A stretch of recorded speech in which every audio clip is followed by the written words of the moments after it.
Hello friends, आज मैं आप सबके साथ बहुत ही टेस्टी उड़द दाल की कचौड़ी की रेसिपी शेयर कर रही हूँ। खाने में बहुत ही टेस्टी लगती है। बिल्कुल मार्केट स्टाइल कचौड़ी हम घर में बना करके तैयार करेंगे। तो चलिए इस कचौड़ी को बनाना शुरू करते हैं। कचौड़ी बनाने के लिए मैंने 1 कटोरी दाल को भिगा करके रख दिया था। दाल बहुत ही अच्छे से भीग चुकी है। इसे मैंने लगभग 3 घंटे भिगाया था। 3 घंटे में दाल हमारी बहुत ही परफेक्ट भीग जाती है। तो धुली हुई दाल का मैंने यूज़ किया था। आप यहाँ पे छिलके वाली दाल को भी यूज़ कर सकते हो। छिलके वाली दाल जब अच्छे से भीग जाए तो छिलके निकाल दीजिएगा, दाल परफेक्ट हो जाएगी कचौड़ी के लिए। तो चलिए अब हम कचौड़ी के लिए कुछ मसाला पीस करके तैयार करेंगे। तो यहाँ पे हमने एक ग्राइंडिंग जार लिया है। ग्राइंडिंग जार में मैंने 1/2 टेबल स्पून जीरा डाल दिया है, 1/2 टेबल स्पून हम सौंफ डालेंगे, 1 टेबल स्पून हम खड़ी वाली धनिया डालेंगे और 1 चम्मच भर के हम यहाँ पे कसूरी मेथी डाल देते हैं और 2 मैंने लाल वाली सूखी मिर्च ली हैं। अच्छे से सारी चीज़ों को ग्राइंड कर लिया है। मसाला हमारा बिल्कुल परफेक्ट, मतलब दरदरा सा जैसा हमें कचौड़ी के लिए चाहिए होगा, तैयार हो चुका है। तो एक बाउल में हम मसाले को ट्रांसफ़र करेंगे और भीगी हुई दाल को हम ग्राइंडिंग जार में ट्रांसफ़र कर लेते हैं। तो सारी ही दाल को मैंने ग्राइंडिंग जार में ट्रांसफ़र कर दिया है। थोड़ी सी हम अदरक ले लेते हैं। अदरक को मैंने छोटे छोटे टुकड़ों में कट करके डाला है। आप यहाँ पे लहसुन अगर पसंद करें तो लहसुन भी डाल सकते हो, लेकिन मैंने नहीं ऐड किया है। अदरक डाल करके और लगभग 2 से 3 चम्मच हम यहाँ पे पानी भी डालेंगे। उसके बाद दाल को अच्छे से ग्राइंड कर लेंगे। पहले मैं भूल गई थी तो वापस से मैंने दाल में पानी ऐड किया है और फिर ग्राइंड कर लिया है। तो आप देख सकते हो थोड़ी सी दरदरी सी दाल हमारी ग्राइंड हुई है, जैसी हमें चाहिए थी कचौड़ी के लिए। बहुत ज़्यादा फाइन नहीं करना है क्योंकि हम इसकी कचौड़ियाँ बना रहे हैं, बड़े नहीं बना रहे हैं, इसलिए इसी तरीके से आप इसे ग्राइंड कर लीजिएगा। तो दाल को हम ग्राइंड की हुई दाल को भी हम मसाले के साथ ही बाउल में निकाल लेते हैं। तो अब हम इसमें कुछ मसाले और ऐड करेंगे। तो यहाँ पे मैंने 1 टीस्पून डाल दिया हल्दी पाउडर, 1 टीस्पून मैंने यहाँ पे गरम मसाला डाल दिया है और 1 टीस्पून अजवाइन लेंगे। अजवाइन को हम इस तरीके से हाथों से क्रश करके डालेंगे जिससे कि फ्लेवर अच्छे से आएगा।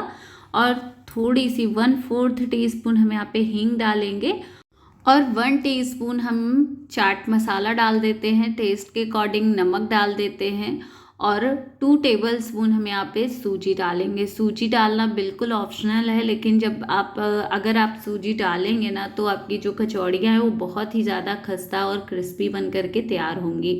और 1 चम्मच हम यहाँ पे ऑयल डाल करके सारी चीज़ों को पहले अच्छे से मिक्स कर लेते हैं। मतलब मसाले को और दाल को अच्छे से एक साथ मिक्स कर लेते हैं।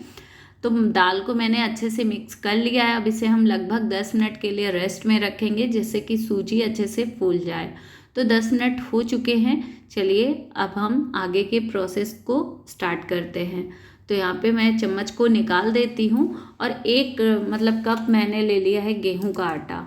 तो गेहूं का आटा हमें एक साथ बहुत ज़्यादा नहीं डालना है। मतलब ये जो दाल है ना, इसी से हमें सारा डो तैयार करना है। कहने का मतलब इतना सा है फ्रेंड्स कि इस डो को लगाने के लिए हमें पानी का यूज़ नहीं करना है। दाल से ही हमें डो तैयार करना है। बहुत ज़्यादा हार्ड नहीं रहना चाहिए और बहुत ज़्यादा ढीला नहीं रहना चाहिए। और ये ना उड़द दाल की कचौड़ियाँ हैं तो इसलिए थोड़ा सा मतलब ये जो डो है ना वो हाथों में चिपक रहा था। तो इस तरीके से मैंने 1 चम्मच घी ले लिया है, हाथ में लगा लिया है और इसे अच्छे से मैंने गूँथ लिया है। मतलब जितना आप इसे अच्छे से सॉफ्ट करोगे ना उतनी ही परफेक्ट फुली फुली सी पूड़ियाँ बन करके तैयार होंगी। मैं पूड़ी कह रही हूँ, आप इसे पूड़ी कचौड़ी कुछ भी बोल सकते हो। खाने में बहुत ही ज़्यादा टेस्टी लगती हैं। तो डो हमारा बिल्कुल परफेक्ट तैयार हो चुका है। जैसे हम अक्सर पूड़ी वगैरह का आटा तैयार करते हैं ना, सेम तरीके से आपको इस कचौड़ी का डो तैयार करना है। तो बस सारा डो हमारा तैयार हो गया। इसे मैंने 5 मिनट के लिए रेस्ट में छोड़ दिया था। 5 मिनट के बाद मैं इसे मतलब कचौड़ियाँ बनाना शुरू कर रही हूँ।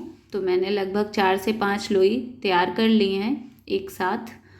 तो डो को मैंने बहुत अच्छे से चिकना कर लिया था। तो जो लोई है ना वो बिल्कुल भी फट नहीं रही हैं, बहुत ही परफेक्ट बन करके तैयार हो रही हैं।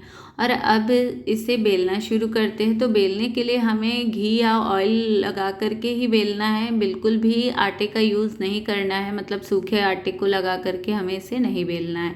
हल्के हाथों से हम इसे बेलेंगे, बहुत ज़्यादा पतला नहीं बेलेंगे। जैसे हम पूड़ी बेलते हैं ना, तो उस तरीके से हमें इसे नहीं बेलना है। मतलब पूड़ी की अपेक्षा ये थोड़ी सी मोटी रहेगी क्योंकि ये कचौड़ियाँ हैं। तो इस तरीके से हम एक एक करके सारी ही कचौड़ी को बेल लेते हैं। तो कचौड़ी हमने बेल करके तैयार कर लिया है। इधर मैंने ऑयल भी गर्म होने के लिए रख दिया था। ऑयल हमारा परफेक्ट गर्म हो चुका है। गैस की फ्लेम को मैंने यहाँ पे मीडियम रखा है। जब आप इस कचौड़ी को पकाएंगे तो आपको एक चीज़ का ध्यान रखना है कि गैस की फ्लेम हाई नहीं रहनी चाहिए। स्लो गैस में ही आपको, मीडियम गैस में आपको इसे आराम से पकाना है। मतलब हाई फ्लेम पे आप इसे पकाएंगे तो ये क्रिस्पी नहीं होंगी। और जब आप इस कचौड़ी को कढ़ाई में मतलब ऑयल में ट्रांसफ़र करें तो पहले आप इसे पड़ी रहने दीजिएगा। जब ये ऊपर तैरने लगे ना, तब फिर आप इसे स्पैचुला से दबा दीजिएगा और ये बहुत ही परफेक्ट फूली फूली सी पक कर के तैयार हो जाएंगी। उलट पलट के आपको इन्हें दोनों साइड से अच्छे से पकाना है। अगर आपको लग रहा है कि ऑयल बहुत ज़्यादा गर्म है तो आप गैस की फ्लेम को स्लो कर दीजिएगा। स्लो गैस में आप जितना अच्छे से इसे पकाएंगे ना, उतनी ही ज़्यादा क्रिस्पी और बहुत ही ज़्यादा टेस्टी पक कर के तैयार होंगी।